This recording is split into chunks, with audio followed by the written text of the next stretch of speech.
लोकसभा निवडणूक 2024 ची रणधुमाळी सध्या सुरू होती. एकूण 60 टप्प्यामध्ये ही निवडणूक प्रक्रिया पार पाडलेली आहे देशभरामध्ये आणि राज्यामध्ये 5 टप्प्यामध्ये ही निवडणूक प्रक्रिया पार पाडलेली आहे. नांदेड लोकसभा 26 एप्रिल अर्थात दुसऱ्या टप्प्यामध्ये निवडणूक प्रक्रिया पार पाडलेली आहे.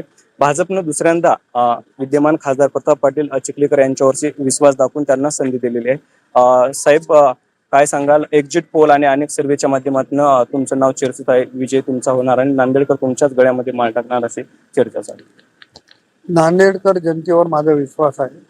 मी गेले अनेक वर्ष नांदेडकरांच्या सेवेमध्ये आहे आणि मोदीजींनी 10 वर्षात केलेलं काम, मी 5 वर्षात केलेलं काम आता नांदेडकर मला संधी देतील असं मला निश्चितपणे वाटतं.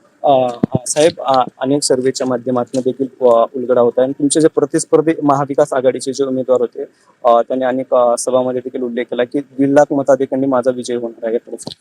निवडणुकीला उभा राहिल्यावर प्रत्येकाला असं वाटणं स्वाभाविक आहे की आपण जिंकतो. त्याच्यामुळे त्यांनी त्यांचा अंदाज व्यक्त करणं काही चुकीचं नाहीये.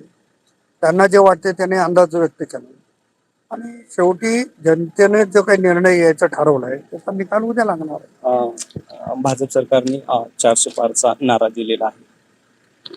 मला आजही खात्री आहे मोदीजींच्या नेतृत्वात 400 पार होती. महाराष्ट्रामध्ये 45 पारला थोडीशी अडचण जाते किंमत जाणीव आहे, पण अन्य राज्यामध्ये अतिशय मोदीजींना प्रतिसाद मिळालेला आहे. त्याच्यामुळे 400 पार. विजयाची माळ गळ्यामध्ये पडल्याच्या नंतर नांदेडकरांना काय घेतलं? मी एवढा मोठा कार्यकर्ता नाहीये, पण मोदीजींच्या पाठीशी उभा राहील आणि मोदीजींच्या नेतृत्वामध्ये येणाऱ्या 5 काळामध्ये नांदेडच्या पिण्याच्या पाण्याचा प्रश्न आहे, वाहतुकीची समस्या आहे, नवीन उद्योग आणणं आहे आणि माझ्यासोबत आता मोदीजींनी 2 खासदार दिलेले आहेत.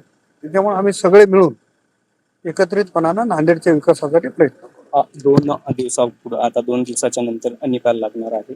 काय धाकधूक वगैरे काय? मी आतापर्यंत 16-17 निवडणुका लढवल्या.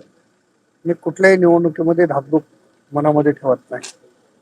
पण शेवटी मी जिंकायच्या याच्याने मैदानामध्ये उतरतो आणि आजपर्यंत विजय मला मिळत गेला.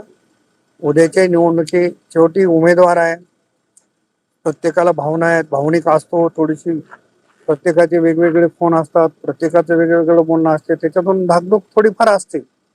परंतु मी बिनधास्त असणारा कार्यकर्ता आहे आणि माझा मतदारावर विश्वास आहे. कॅमेरा पर्सन अविनाश वैरागरसह मी श्रीराम मोटरगे, टाइम्स नाव मराठी, नांदेड.